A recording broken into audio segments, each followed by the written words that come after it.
बच्चों नमस्कार। लीजिए क्लास 12वीं के फिजिक्स में हम आज विद्युत आवेश और क्षेत्र से गॉस प्रमेय के अनुप्रयोग में हमारा आज का टॉपिक है एक समान आवेशित अनंत अनंत समतल चादर के कारण विद्युत क्षेत्र के लिए सूत्र प्राप्त करेंगे। तो बच्चों इसके लिए आपको थ्योरिकल भाग कुछ लिखना होगा और इसके लिए ये वर्णन करना है कि आपका जो अनंत समतल चादर है उसका आपको चित्र बनाओगे और इसका वर्णन करोगे। तो यहाँ पर लिया गया है कि ABCD हमारा, इसको नाम दे दीजिए ABCD, चारों कोने पर लिख दीजिए ABCD, यानी ABCD एक समान आवेशित अनंत समतल चादर है। यानी जो आपको टॉपिक है जो दिया गया है एक समान आवेशित अनंत समतल चादर, तो ये ABCD हमारा एक अनंत चादर है और यानी ये ऊपर तक नीचे तक अनंत है, जिसको हम यहाँ गणना में नहीं ले सकते। और इससे हम R दूरी पर एक बिंदु P, ये इसकी दूरी यहाँ से चादर से ये दूरी इधर P है, जहाँ पर हमको विद्युत क्षेत्र की तीव्रता ज्ञात करनी है।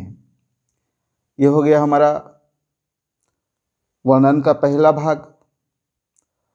और हम यहाँ पर देखेंगे कि इसमें जब आवेश है और ये एक समान आवेशित है तो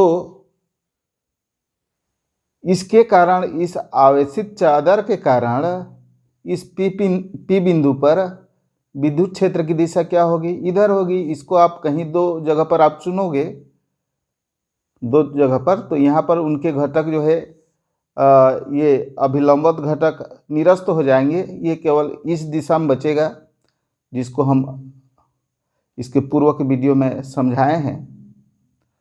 तो इस अनंत आवेशित समतल चादर के कारण विद्युत क्षेत्र की दिशा यहाँ से अभिलंबवत बाहर की ओर ही होगा। इतना यहाँ पर समझ लीजिए कि यहाँ से इधर होगा और उस पृष्ठ में, चूंकि ये जो है आपका इस तरह से कागज के तल के आकार का है और इसलिए इसके दो पृष्ठ होंगे। इसमें हम आप देखते हैं कि इसके दो पृष्ठ हैं, इधर वाला और ये इधर वाला। तो दोनों तरफ हम दो बिंदु चुनेंगे। इधर का हम ले लिए उतने ही दूरी पर R दूरी पर P डैश ले लिए और इधर इस तरफ जो है उसके अपोजिट साइड में P लिए और इधर P डैश लिए। अब बेलन की लंबाई क्या हो गया?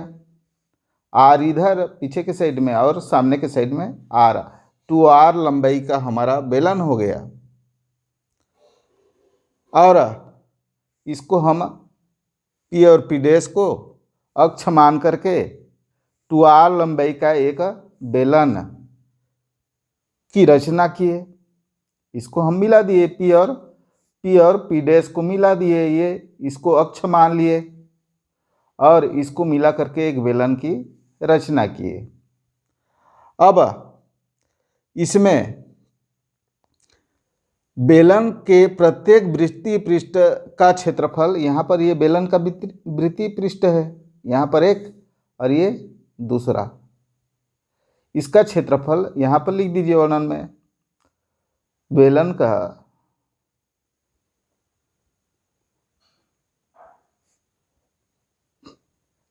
प्रत्येक वृत्तीय पृष्ठ का क्षेत्रफल A है।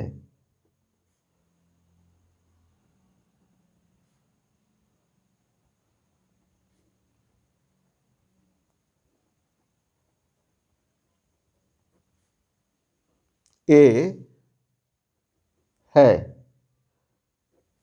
यहाँ पर वर्णन में कुछ भाग को लिखा हूँ, बाकी को आप जो है यहाँ पर जो P और P डैश दोनों पृष्ठों पर हम चुनेंगे, एक इधर इस साइड में और एक लेफ्ट साइड में और राइट साइड में। इधर P को चुने, इधर को P डैश को चुने, और इसका इस चादर से केंद्र से, चादर का जो केंद्र है वहाँ से दूरी दोनों तरफ R है।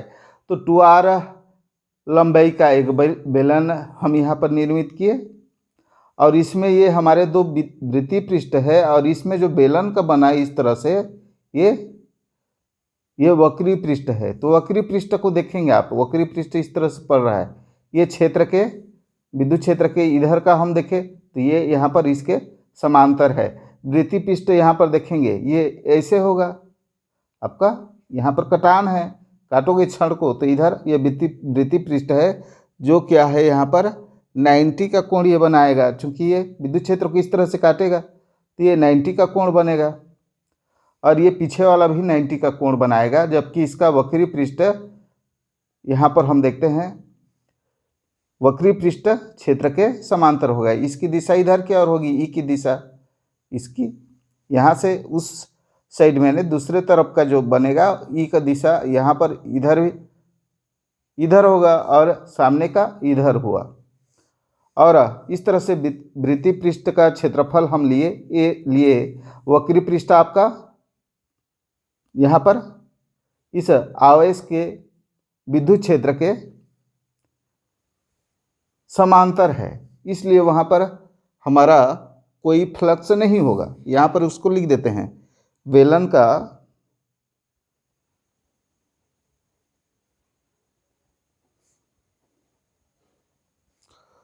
वक्र पृष्ठ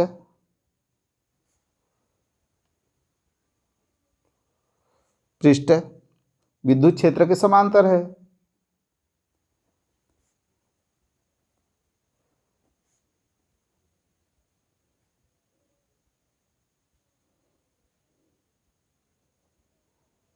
के समांतर है। आप चित्र में देख पा रहे होंगे, ये इधर है और क्षेत्र की दिशा भी इधर ही है, और ये हमारा जो वृत्तीय पृष्ठ है ये वाला, वक्र बोलने से इसका जो चारों ओर बेलन की तरह बना हुआ है वो क्षेत्र के हमारा समांतर है, इसलिए यहाँ पर कोई फ्लक्स नहीं होगा। फ्लक्स किसको कहते हैं? जो विद्युत बल या क्षेत्र रेखाओं को अभिलंबवत जितना गुजरेगी जिस पृष्ठ से, उसी को हम ही फ्लक्स मानते हैं। यहाँ पर इसके समांतर है तो कोई फ्लक्स नहीं होगा। और ये वृत्तीय पृष्ठ जो है हमारा, ये चाहे जो भी क्षेत्र रेखाओं को काटेगा और वो अभिलंबवत काटेंगे तो यहाँ पर फ्लक्स होंगे। इन दोनों पृष्ठ पर जो वृत्तीय पृष्ठ हैं वहाँ पर फ्लक्स होंगे, जबकि यहाँ पर हमारा वक्री पृष्ठ है उस पर कोई फ्लक्स नहीं होगा। तो ये क्षेत्र के समांतर है, अतः फ्लक्स का मान यानी विद्युत गुजरने वाले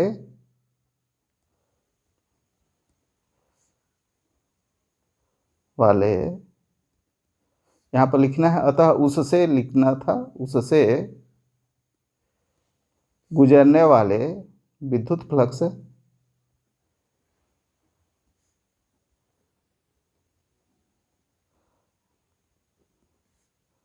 शून्य होगा। ये लिख दीजिए ताकि कोई पेंट न छूटे और आपका उत्तर सही बने, ताकि चेक करने वाला भी पूरा नंबर दे।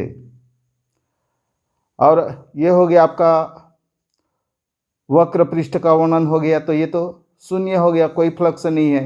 अब बचा दो हमारा वृत्तीय पृष्ठ जो P और P डैश पर निर्मित है। तो यहाँ पर हम लेंगे केवल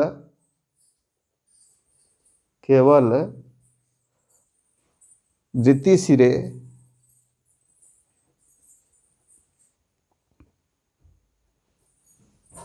विद्युत क्षेत्र के लंबवत हैं।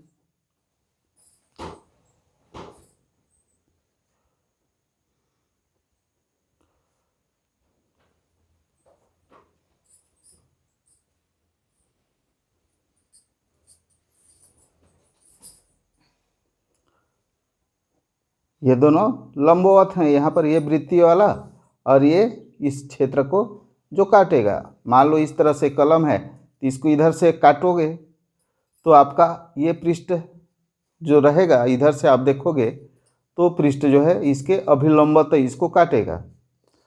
तो ये लंबवत हैं, इसलिए यहाँ पर अतः तो बच्चों यहाँ पर हम देख रहे थे कि बेलन के वृत्तीय पृष्ठ से गुजरने वाला विद्युत फ्लक्स, कुल विद्युत फ्लक्स यहाँ पर हम लेंगे। अब फ्लक्स का सूत्र जानते हैं, E इंटू ds। इसको हम लिखते हैं उसके मूल रूप में, तो ये हो जाता है E, दो सदिशों का अदिश गुणनफल है, E ds cos थीटा। अब यहाँ पर हम ये देखेंगे कि ये वृत्तीय पृष्ठ है आपका, ये क्या है, क्षेत्र सदिश है। ई क्या है, आपका विद्युत क्षेत्र है। इन दोनों के बीच का कोण, तो क्षेत्र सदिश यहाँ पर वृत्तीय पृष्ठ का क्या होगा। यहाँ पर हम चित्र में आ जाते हैं। किसी भी पृष्ठ से क्षेत्र सदिश, क्षेत्रफल से इसका मतलब नहीं है, क्षेत्र सदिश बाहर की ओर हमेशा होता है। तो ई और हमारा ds के बीच में क्या कोण होगा, इस वृत्ति का 0 अंश होगा। यहाँ पर ध्यान देंगे, यहाँ पर ई और ds के बीच में जो इसका क्षेत्र सदिश है उसके बीच में 0 अंश होगा। और यहाँ पर भी उसी तरह से ई और इसका ds किधर होगा, बाहर की ओर होगा। तो ई और ds के बीच में क्या कोण होगा, इसका जो क्षेत्र सदिश है वो बाहर की ओर होंगे, दोनों समांतर होंगे, यानी 0 अंश का कोण होगा। तो यहाँ पर हम इसको रखेंगे, तो ds यहाँ पर क्या है, इसका क्षेत्रफल a है। तो हम इस पर इसी मान को रखेंगे, cos 0 अंश हो जाएगा। ई हम यहाँ पर क्या बोले कि ये जो है बल रेखाओं को काट रहे हैं, 90 पर स्थित हैं, तो आप 90 नहीं कर देना यहाँ पर, चूंकि ये ds जो है वो क्षेत्र सदिश की दिशा है, न कि क्षेत्रफल की। क्षेत्र सदिश की दिशा है जो अभिलंबित पृष्ठ के बाहर की ओर होता है। तो ये हो गया हमारा ई ds cos 0 अंश। यहाँ पर आप 90 नहीं करोगे, वो 90 है तो उसके कारण वहाँ पर फ्लक्स है, लेकिन उसका जो क्षेत्र सदिश है वो 90 का कोण नहीं है। तो ये cos 0 अंश बराबर 1 होता है। तो इसका हो गया ई ds, और ds क्या है, इसका क्षेत्रफल है, यानी ये हो गया ई ए। पहले लिख दिया गया है कि इसका क्षेत्रफल a है, यानी इस सिरे का क्षेत्रफल क्या है, इस सिरे का क्षेत्रफल जो वृत्तीय सिरा है आपका, उसका क्षेत्रफल a है। ये यहाँ पर पहले ही वर्णन में लिख दोगे। अब इधर का भी है, इसका भी क्षेत्रफल होगा, और यहाँ पर भी फ्लक्स होंगे, तो इधर का भी वही आएगा आपका ई ए। इधर का क्या आया आपका ई ए। तो ये दोनों सिरे पर ई ए फ्लक्स हैं, और कुल विद्युत फ्लक्स इन दोनों को हम जोड़ेंगे, इस तरफ और इस तरफ। तो बच्चों ये बेलन के एक वृत्तीय पृष्ठ से गुजरने वाला फ्लक्स है आपका ई ए। अतः कुल दोनों वृत्तीय पृष्ठ से लिख दीजिए, दोनों वृत्तीय पृष्ठ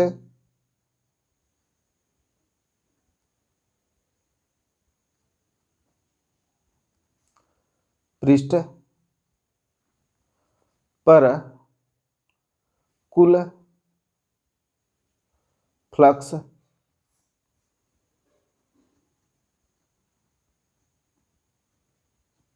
तो एक तरफ का ये है तो दूसरे तरफ का भी ये होगा, यानी ये प्लस ये,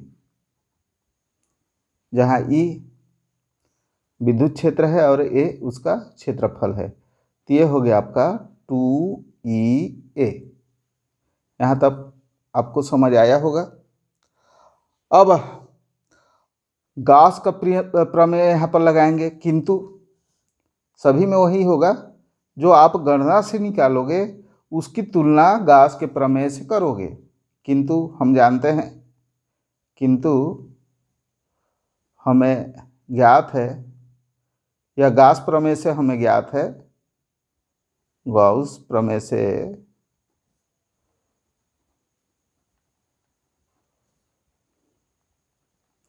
हमें ज्ञात है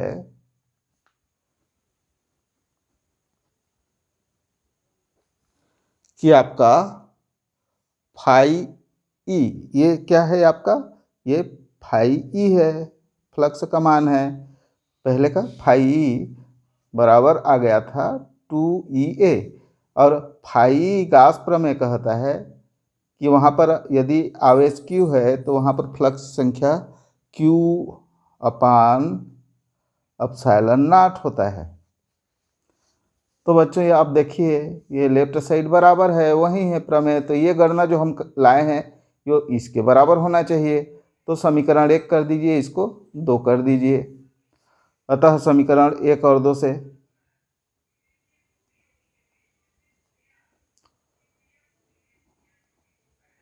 समीकरण 1 और समीकरण 2 से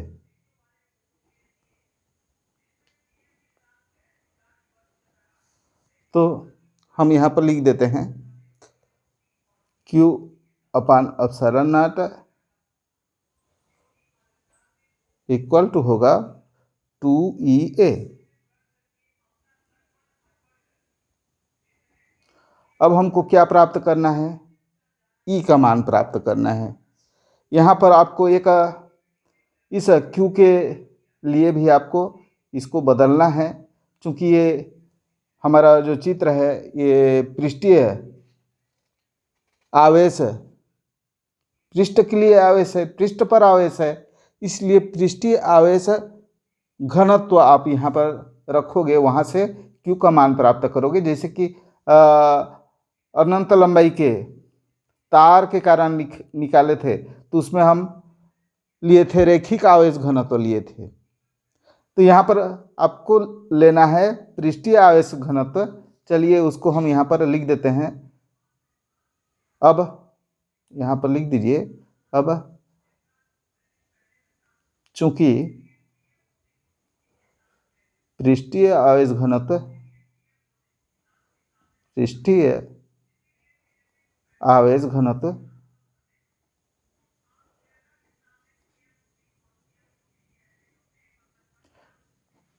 इसके पहले चैप्टर में हम देख चुके हैं।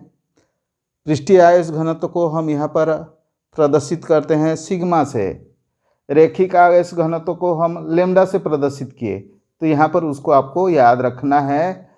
छोटे छोटे जो सूत्र होते हैं उनको आप छोड़ देते हो, उनको आपको याद रखोगे तभी आपका काम आएगा। तो ये होता है पृष्ठीय आवेश घनत्व, सिग्मा से इसको प्रदर्शित करते हैं। और यहाँ पर इसका मान होता है आवेश बटे क्षेत्रफल A। तो बच्चों Q का मान यहाँ पर हमको डालना है, तो Q का मान को हमको यहाँ से लेना है। यहाँ पर मैं लिख देता हूँ, आपको याद रहेगा, आवेश बटे क्षेत्रफल।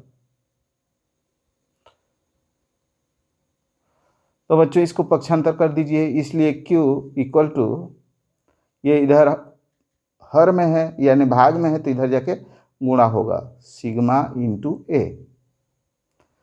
इसको हम यहाँ पर ले जाते हैं, या E को प्राप्त करके भी आप इसको वहाँ पर रख सकते हो, आपका मर्जी। जब आपको इसको चेंज करना हो आप कर देंगे। तो हम यहाँ पर आ जाते हैं, इसलिए यहाँ पर मैं ले जाता हूँ पहले से। अतः Q की जगह पर सिग्मा A बटे epsilon not equal to 2EA। बस वहाँ पर है आपका रेखावत में रेखीय आवेश घनत्व को लोगे, यहाँ पर पृष्ठीय आवेश घनत्व को लोगे।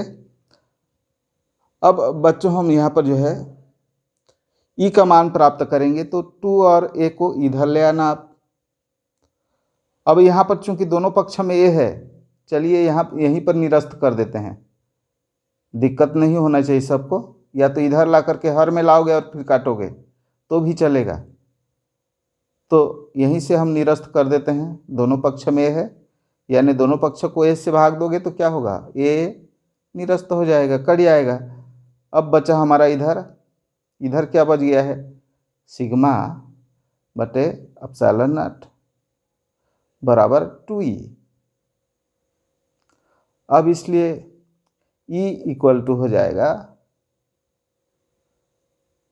2, इसके साथ हर में आएगा, इधर गुणा है तो इधर भाग में जाएगा, सिग्मा अपान 2 एप्सिलॉन नॉट। तो बच्चों यहाँ पर यही आपका सूत्र है, यानी एक समान आवेशित अनंत समतल चादर के विद्युत क्षेत्र के लिए सूत्र है। और इसका सदिश रूप में लिखोगे तो इधर का तो आपका ये सभी क्या है, कांस्टेंट हैं, तो इधर आपका वेक्टर यहाँ पर n करके केप कर देना, इधर को ई का यानी वेक्टर का चिन्ह लगा देना। तो ये यहाँ पर इतने तक मैं यहाँ पर कर रहा हूँ। आगे यदि सदिश रूप में लिखोगे तो जो बुक में दिया है, ई का इधर कर दिए ये चिन्ह, और ये सिग्मा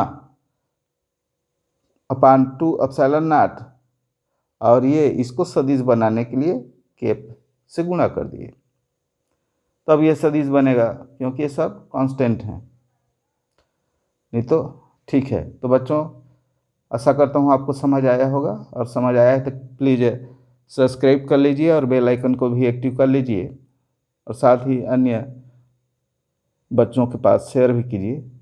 थैंक्स।